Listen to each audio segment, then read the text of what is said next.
Welcome to session 5 of our beginner cello program. Today is a very exciting day because today is all about the bow. So we are going to talk about the different parts of the bow, and then I'm going to show you how to do a cello bow hold first on a pencil. Then we'll transfer it over to the actual bow itself, and then at the end of this video we'll see if we can play some open strings with the bow.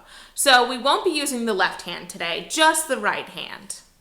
What you should do now is go to your cello case, and in the front pocket there should be the bow. It's in a long pocket on the front. So your bow will look something like this. So grab your bow, pull it out, and then let's get started. So this is the cello bow. We've got different parts. Let's first talk about some different parts of the bow. This is the frog. This little, I call it a box, this square part right here, this is the frog. So eventually, this is where your hand is going to go. This is the tip.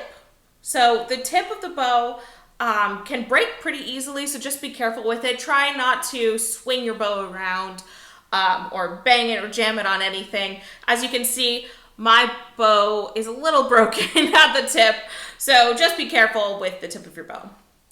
The next part we should point out, of course, is the hair. So this is actually made from real horse hair. What they do is they take the hair from a horse, and don't worry, the horse isn't hurt. They just give it a haircut.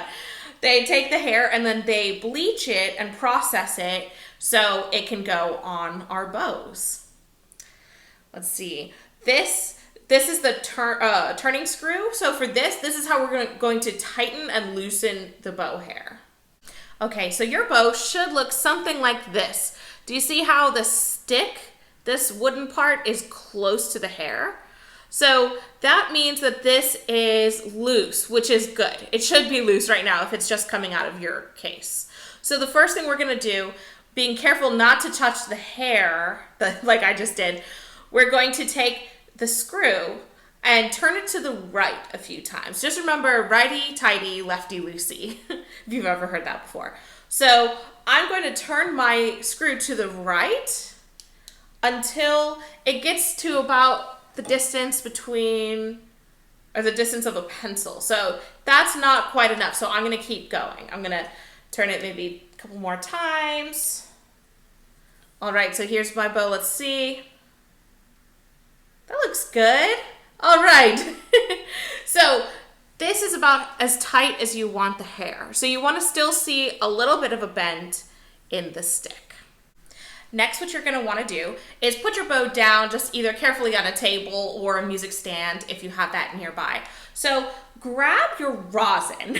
You're going to have your rosin. It might be in a front pocket, and it might not look like this either. Most of the time, it's going to be in a little like rectangle little package made out of cardboard, and you can pull it out, and it's going to be sticky tree sap, basically. So take out your rosin. Mine looks like this. And then what I'm going to do is I'm going to hold the rosin in my left hand, and then in my right hand, I'm going to hold the bow. So right now, it doesn't matter how you hold it. But what I'm going to do is I'm going to rosin the bow, as we call it. So you can do that with me. Take the rosin, put it up on your bow hair, and then pull it all the way to the tip, and then go back. You can do this maybe 6 times, just like that. And so what that does is that puts all the sticky rosin on your bow so it has something to grip the string with. Next, put your bow down and grab a pencil or a pen. We're going to figure out how to hold the bow just with this little bit first, because I'm sure you noticed when you were holding the bow and putting the rosin on it that it's kind of heavy, right? It's a little unbalanced feeling. The frog is a little heavier than the tip, and so it's not easy to start right away day one holding the bow in a correct bow hold. So we start with a pencil or a stick. Next, take your pencil and hold one end with your left hand just like this. Then you're going to take your right hand and put your pencil right at that middle joint that kind of goes across all of your fingers. Notice that my pinky is kind of hanging off, right? It's kind of almost fallen off there, but the pencil is also solidly in between my middle finger joints, for example. This is how you want your pencil to be. Then what I'm going to do is I'm going to take my thumb, bend it as so, and then put the tip of my thumb behind my second finger. So the exact placement of where your thumb is going to go will depend on your anatomy, but just for now, for our purposes, try it this way. Next, turn your hand over. So if we did everything correctly, it should look something like this. So notice how my fingers hang pretty much straight down. They're nice and loose. I'm not curling them underneath like this, but they're just hanging there, right? So you hold the bow mostly between your thumb, your pointer finger, and your pinky, just like that. So these fingers kind of just hang out. So this is a cello bow hold. Some things that I always see students do is they always want to hold a bow like this. This is wrong, guys. So if you are doing this right now, please shake your hand out and then start over. Okay, so let's do it together.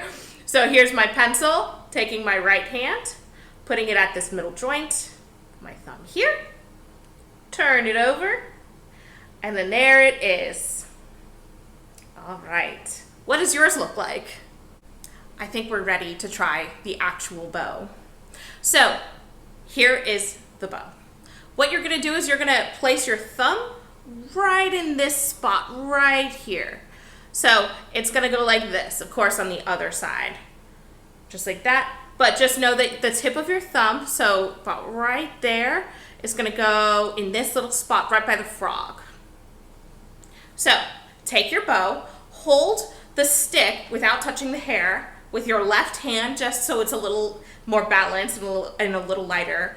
Then take your right hand and try the same thing. So remember to lay across that middle joint, the middle knuckle, and then put your thumb on the stick and keep your thumb bent always, just like that.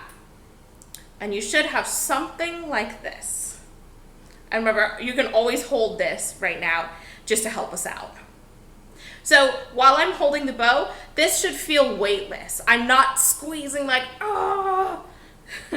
I'm just barely touching this. And remember, I'm holding it with these 3 points. So my pointer finger, pinky, and my thumb are the ones that are bearing all of the weight. Nothing else. I'm not squeezing. So how does this feel for you? Hopefully it feels really comfortable and really good.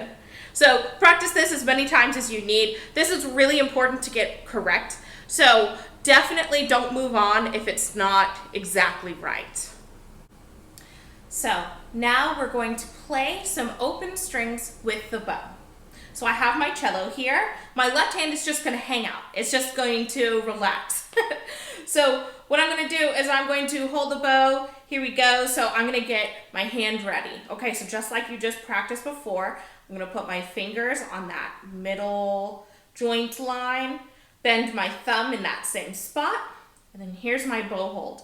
And I like to use my left hand to help place the bow for the first time. So where do we put the bow?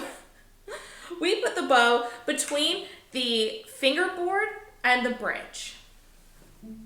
So just in this area. Try not to let the bow come above the fingerboard. So I'm going to place the bow on the D string, and I'm going to start at the frog. So remember, the frog is where your hand goes. So first what I'm going to do is I'm going to use my left hand to help guide me. So I'm going to pull the bow towards the right, making sure that my hand stays in this comfortable, loose bow hold. Here we go. And now I'm going to pull it the other way.